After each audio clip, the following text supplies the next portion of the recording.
सत्य का संबंध आनंद से है, आनंद की गहराई से है। सत्य का अर्थ है अस्तित्व का रहस्य।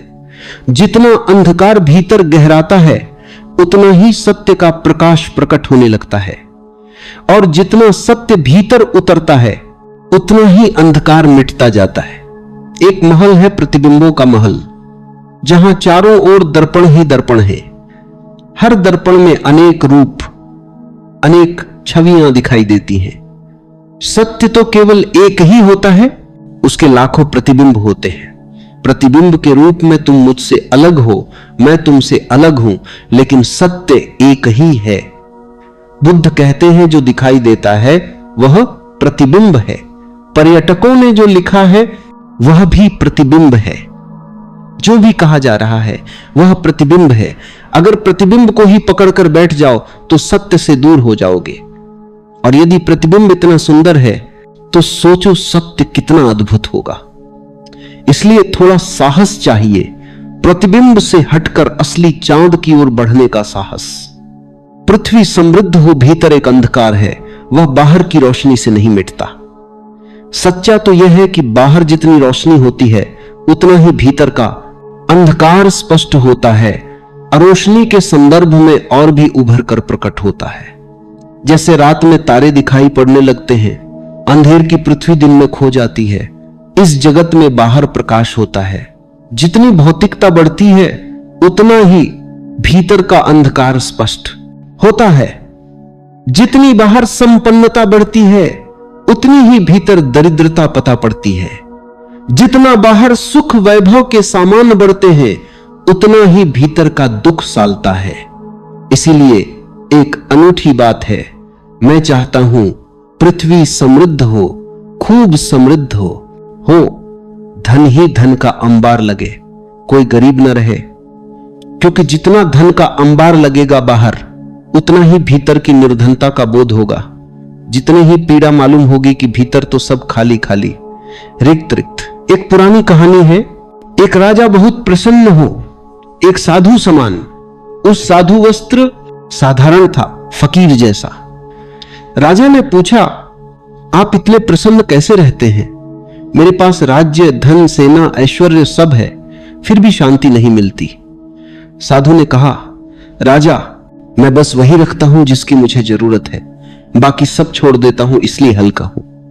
राजा ने कहा, क्या मैं भी ऐसा कर सकता हूं?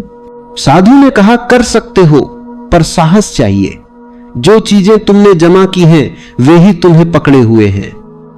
राजा ने दूसरे दिन चारों ओर देखा, महल, सोना, गहने, वस्त्र, सेना, प्रतिष्ठा, सबका बोझ अनुभव किया। रात उसे नींद नहीं आई, वह असहाय हो उठा। अंततः उसने निर्णय लिया कि कुछ छोड़ना ही होगा, लेकिन छोड़ना आसान नहीं था। सभी कुछ मर जाता है यदि तुम उसे पकड़े रहो। इसीलिए एक दिन उसने आधी वस्तुएं त्याग दी। फिर भी भीतर वही भ्रांति रही कि अब भी बहुत कुछ बाकी है। त्याग की वस्तु भी अहंकार बन सकती है, त्याग भी पकड़ हो सकता है। एक प्रतिध्वनि की तरह मन निरंतर दोहराता है। एक प्रतिध्वनि और एक प्रतिध्वनि पर खड़ा मन सत्य को नहीं सुन सकता। प्रतिध्वनियां ही शोर बन जाती हैं। जब तक यह शोर बिखरा रहता है तब तक मन का अंधकार बना रहता है।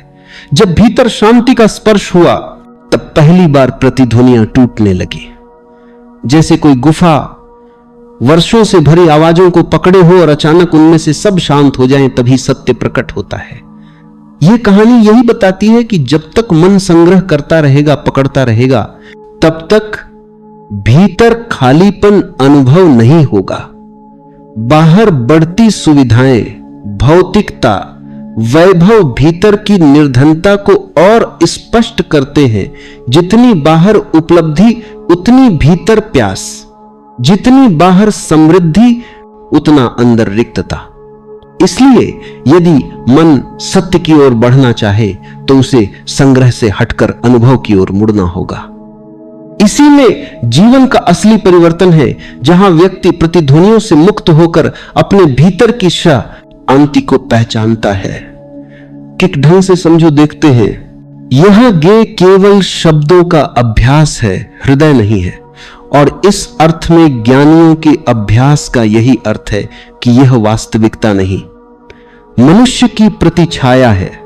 वास्तविकता में मनुष्य स्वयं प्रतिध्वनि हो जाता है। जीवन के अनुभव इतने गहरे पड़ गए हैं कि अध्यात्म के क्षणों में यह स्पष्ट हो गया है कि आत्मा शब्द के सिवाय और कोई शब्द पर्याप्त नहीं है। कहने में तो यह शब्द कठोर प्रतीत होता है, लेकिन प्रतिध्वनि ऐसा ही है। प्रतिध्वनि आ गई है, उसी प्रतिध्वनि ने चरणों में से शब्द आत्मा उपजा है। इसी अर्थ में इसे शरीर की गहराई का चिन्ह कहा जाता है। जब हम कहते हैं मैं, तो उसका अर्थ है कि प्रतिध्वनि कुछ की है जो पीछे रह गई है। प्रतिध्वनि जब बहुत बारीक हो, अस्फुट हो, तो सोचते हैं कहां कुछ छूटा जा रहा है। जब शब्द आते हैं तो असली प्रतिध्वनि और भी गहरी हो जाती है। शब्द आते हैं, बहते हैं, डोलते हैं। परिणाम यह होता है कि भीतर का वह स्वर और भी गहराई में डूब जाता है।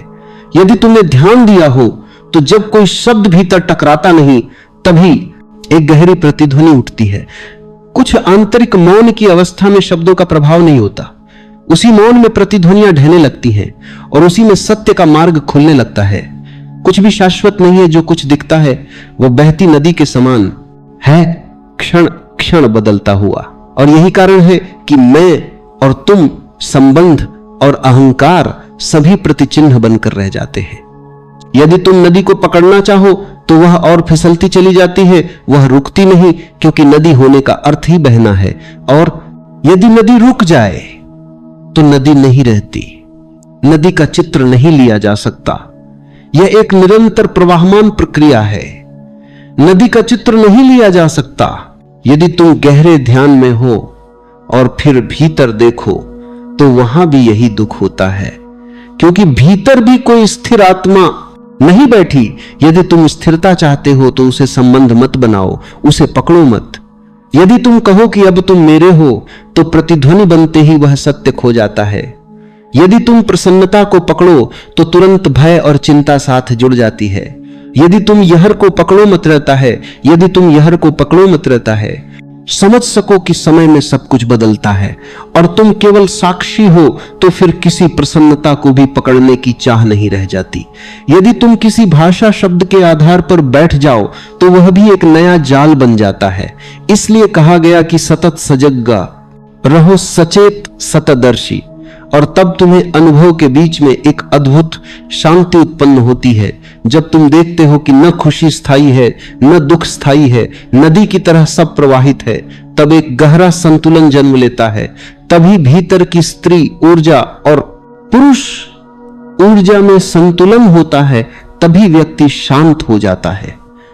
जब भीतर के तत्व संतुलित हो जाते हैं तो ऐसी शक्ति और स्थिरता प्राप्त हो जाती है जो इस पृथ्वी की नहीं होती।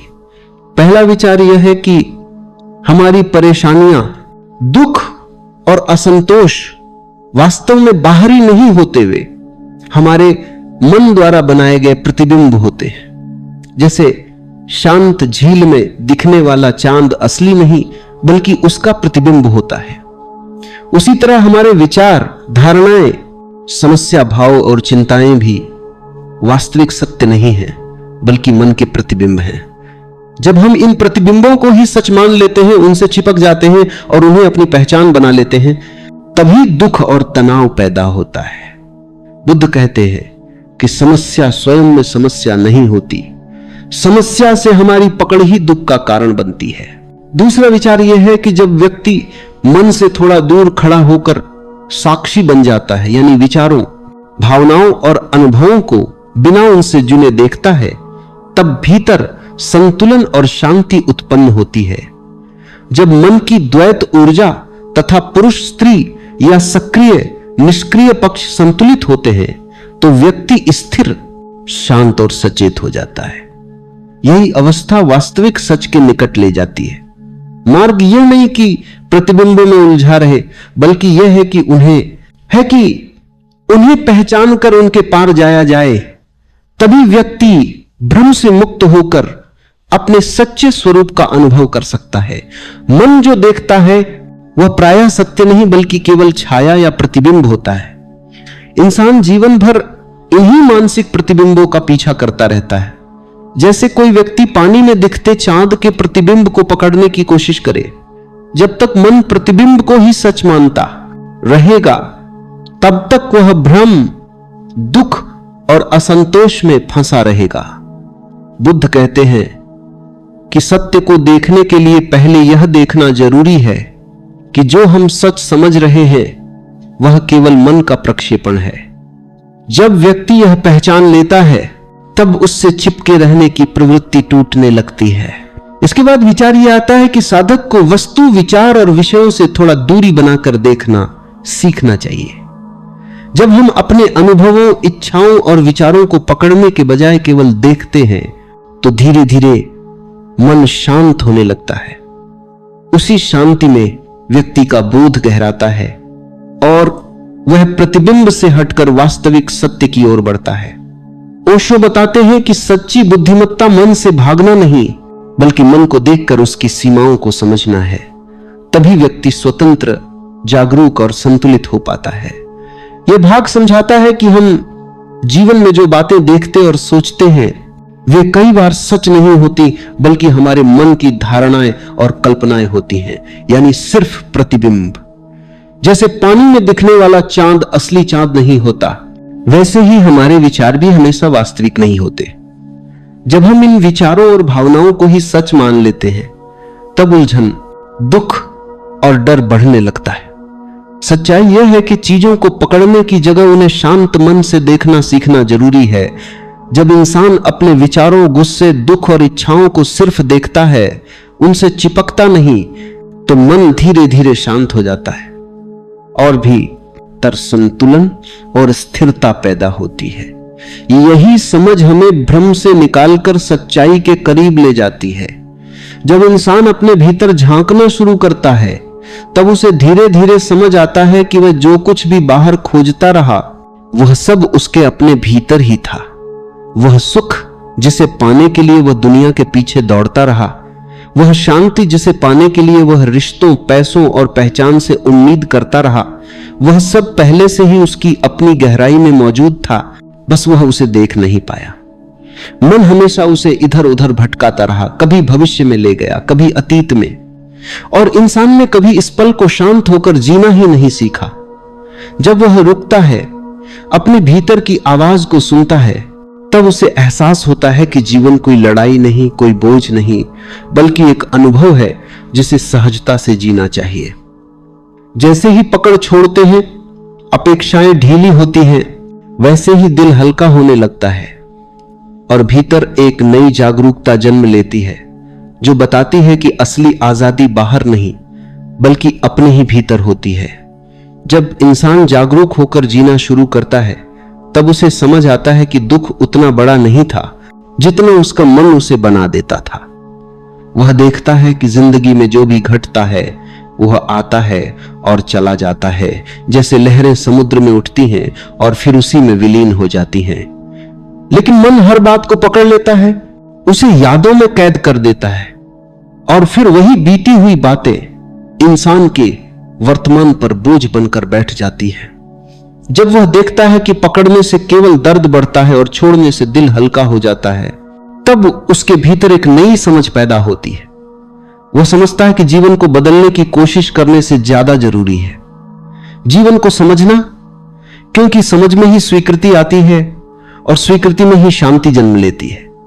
जैसे ही वह खुद से लड़ना छोड़ देता है, वैसे ही भीतर एक सुकून उतरने लगता है और वह महसूस करता है कि जीवन वैसा ही है जैसा होना चाहिए। बस उसे खुले दिल से स्वीकार करना सीखना होता है। धीरे धीरे इंसान को यह अनुभव होने लगता है कि वह जिन चीजों को अपनी पहचान समझता था, जैसे उसका नाम, उसका काम, उसके रिश्ते या दूसरों की राय, वे सब अस्थायी हैं और समय के साथ बदल जाती हैं। पहले वह इन्हें खोने से डरता था, लेकिन जागरूक होते ही उसे समझ आता है कि बदलना जीवन की प्रकृति है और जो चीज बदलती है उसे रोकना संभव नहीं। जब वह इस सच्चाई को सहजता से स्वीकार करता है, तब उसके भीतर एक गहराई पैदा होती है जहां न डर बचता है न असुरक्षा। वह महसूस करता है कि वह केवल शरीर या विचार नहीं, बल्कि एक शांत अनुभव है जो हर परिस्थिति को देखकर भी उससे उलझता नहीं। उसी पल से उसका नजरिया बदलने लगता है। वह दूसरों को दोष देने की जगह अपने भीतर झांकता है और देखता है कि समस्याएं बाहर कम और मन के भीतर ज्यादा थीं। जैसे जैसे समझ बढ़ती है, वैसे वैसे जीवन भारी नहीं बल्कि हल्का महसूस होने लगता है और इंसान धीरे धीरे भीतर की शांति के साथ जीना सीख जाता है। जब इंसान इस समझ के साथ जीने लगता है, तब वह देखता है कि जो बातें पहले उसे परेशान कर देती थी, अब वही बातें उसे सीख जैसी लगने लगती हैं। छोटी छोटी बातों पर गुस्सा नहीं आता, क्योंकि अब वह जानता है कि हर व्यक्ति अपने अनुभवों और समझ के अनुसार ही व्यवहार करता है। वह दूसरों से अपेक्षा कम करने लगता है और खुद को बदलने पर ध्यान देता है। धीरे धीरे उसके भीतर करुणा और धैर्य बढ़ने लगता है और वह देखता है कि रिश्ते भी तब आसान हो जाते हैं जब हम उन्हें कसकर पकड़ने के बजाय प्यार और समझ के साथ जीते हैं। वह अब जीवन को नियंत्रित करने की कोशिश नहीं करता, बल्कि जीवन के साथ बहना सीखता है। इसी बहाव में उसे एहसास होता है कि खुशी कोई लक्ष्य नहीं जिसे हासिल करना हो, बल्कि वह तो उसी पल में जन्म लेती है जब मन शांत होता है और इंसान वर्तमान को पूरी जागरूकता के साथ जीता है। जैसे जैसे जागरूकता गहरी होती है, इंसान महसूस करता है कि जीवन किसी दौड़ का नाम नहीं है जहां उसे हर समय साबित करना पड़े कि वह आगे है या सफल है। वह देखता है कि तुलना ही बेचैनी की जड़ है, क्योंकि जब वह खुद को दूसरों से तौलता है तब वह अपनी कीमत भूल जाता है। लेकिन जब वह अपना ध्यान भीतर ले जाता है, तब उसे समझ आता है कि हर व्यक्ति अपने रास्ते पर चल रहा है और हर यात्रा अलग है। इस समझ के साथ अहंकार ढीला पड़ने लगता है और भीतर विनम्रता जन्म लेती है। वह अब जीतने से ज्यादा समझने को महत्व देता है और सही साबित होने से ज्यादा शांत रहने को। इसी बदलाव के साथ उसका जीवन धीरे धीरे सहज और स्वाभाविक हो जाता है, जहां न जल्दबाजी रहती है न भारीपन, बस एक गहरा विश्वास रहता है कि जो हो रहा है वह ठीक समय पर और ठीक तरह से हो रहा है। जब इंसान इस भरोसे के साथ जीना सीख जाता है, तब उसके भीतर एक नई शांति जन्म लेती है जो बाहर की परिस्थितियों पर निर्भर नहीं रहती। पहले वह खुश होने के लिए लोगों के व्यवहार, सफलता, तारीफ और परिणाम पर टिक गया था, लेकिन अब उसे समझ आता है कि सच्ची खुशी तब मिलती है जब मन शांत और स्वीकार से भरा होता है। वह देखता है कि जीवन में सब कुछ बदलता रहेगा, लोग आएंगे और जाएंगे, हालात बनेंगे और टूटेंगे, पर अगर वह भीतर जागरूक और संतुलित रहेगा तो कोई भी परिस्थिति उसे गिरा नहीं पाएगी। अब वह जीवन से भागता नहीं, बल्कि उसे पूरी तरह जीता है। दर्द आता है तो उसे महसूस करता है, खुशी आती है तो उसे गहराई से जीता है, और दोनों के बीच वह अपने आप से जुड़ा रहता है। इसी जुड़ाव में उसे महसूस होता है कि यही असली परिपक्वता है, जहां इंसान जीवन को समझकर जीता है, न कि उससे लड़कर। और जब यह परिपक्वता गहरी हो जाती है, तब इंसान देखता है कि जीवन को बदलने की कोशिश करने से ज्यादा जरूरी है अपने भीतर की प्रतिक्रिया को बदलना। पहले वह हर परिस्थिति पर तुरंत प्रतिक्रिया देता था, गुस्सा, दुख या शिकायत में डूब जाता था, लेकिन अब वह रुक कर देखता है, समझता है और फिर धीरे से जवाब देता है। इस रुकने के बीच जो खामोशी पैदा होती है, वही उसकी असली ताकत होती है। उसी खामोशी में वह महसूस करता है कि हर अनुभव उसे कुछ सिखाने आया है, चाहे वो अच्छा लगे या कठिन। वह अब समस्याओं को दुश्मन की तरह नहीं देखता, बल्कि उन्हें अपने विकास का हिस्सा मानता है। इसी समझ के साथ जीवन उसके लिए संघर्ष नहीं रहता, बल्कि एक यात्रा बन जाता है, जहां हर पल उसे अपने और करीब ले जाता है। धीरे धीरे इंसान इस यात्रा में इतना गहरा होता जाता है कि उसे एहसास होता है सच्ची आजादी बाहर की परिस्थितियों से नहीं बल्कि भीतर की समझ से पैदा होती है। पहले वह सोचता था कि अगर हालात बदल जाएं तो वह शांत हो जाएगा, लेकिन अब वो देखता है कि जब उसका अपना मन बदलता है तब हर हालात हल्के लगने लगते हैं। वह देखता है कि जो डर, उलझन और बेचैनी उसे लंबे समय से सताती थी, वे सब उसके भीतर की गलत पकड़ से पैदा हुई थी। जैसे ही वह पकड़ छोड़ना सीखता है, वैसे ही एक खुलापन जन्म लेता है, जहां वह जीवन को रोकने की कोशिश नहीं करता बल्कि उसे बहने देता है। इसी बहाव में उसे महसूस होता है कि जीवन कोई बोझ नहीं बल्कि एक उपहार है, जिसे जितनी जागरूकता के साथ जिया जाए उतना ही वह गहरा और सुंदर होता चला जाता है। और जब इंसान इस तरह जागरूक होकर जीने लगता है, तब उसके भीतर कृतज्ञता जन्म लेती है। वह देखता है कि जो कुछ उसे मिला है वह भी एक आशीर्वाद है, और जो नहीं मिला वो भी किसी कारण से नहीं मिला।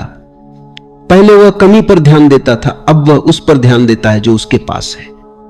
इसी भावना से उसका दिल नरम होने लगता है। शिकायतें धीरे धीरे खत्म होने लगती हैं और जीवन के प्रति सम्मान बढ़ता है। वह हर पल को छोटा नहीं समझता। रोजमर्रा की साधारण चीजों में भी सुंदरता महसूस करता है। हवा की ठंडक, सूरज की गर्म रोशनी, किसी अपने की आवाज, एक शांत पल, सब कुछ उसे अर्थ देने लगता है। तब उसे समझ आता है कि खुशी किसी दूर के लक्ष्य में नहीं बल्कि इसी साधारण जीवन में छुपी हुई है, जिसे देखने के लिए बस एक जागरूक और खुला दिल चाहिए। जब यह कृतज्ञता और समझ और गहरी हो जाती है, तब इंसान देखता है कि जीवन में जो भी मिला, जिसने भी उसे चोट दी, जिसने भी उसे खुश किया, सबने किसी न किसी तरह उसे थोड़ा और परिपक्व बनाया। वह अब लोगों को दोष नहीं देता, क्योंकि उसे समझ आता है कि सब अपने अपने स्तर पर सीख रहे हैं, जैसे वह खुद सीख रहा है। इस समझ के साथ उसके भीतर कठोरता की जगह एक नरमी पैदा होती है और वह खुद के साथ भी दयालु होना सीखता है। अब वह अपनी गलतियों पर खुद को सजा नहीं देता बल्कि उनसे सीखता है और आगे बढ़ता है। वह समझता है कि इंसान होना ही अधूरा होना है और अधूरेपन को स्वीकार करना ही पूर्णता की शुरुआत है। इसी स्वीकृति में उसे एक गहरी राहत मिलती है, जहां वह पहली बार अपने आप के साथ शांति में खड़ा होता है। और जब इंसान अपने आप से शांति में खड़ा होना सीख जाता है, तब उसे महसूस होता है कि जीवन को समझने के लिए कहीं भागने की जरूरत नहीं, न पहाड़ों में जाने की, न भीड़ से दूर छुपने की, क्योंकि असली यात्रा बाहर नहीं बल्कि उसके भीतर चल रही होती है। वह देखता है कि जितना वह अपने भीतर सच्चा होता है, उतना ही उसका जीवन सहज हो जाता है। वह अब नकली मुस्कान के पीछे नहीं छुपता, न दिखावे के लिए खुद को बदलता है, बल्कि वैसे ही जीता है जैसा वह सच में है। इसी सच्चाई में उसे एक गहराई मिलती है, जहां उसे किसी और बनने की जरूरत नहीं रहती। धीरे धीरे वो महसूस करता है कि यही सरलता ही उसका असली सौंदर्य है और यही जागरूकता उसके जीवन को अर्थ देती है।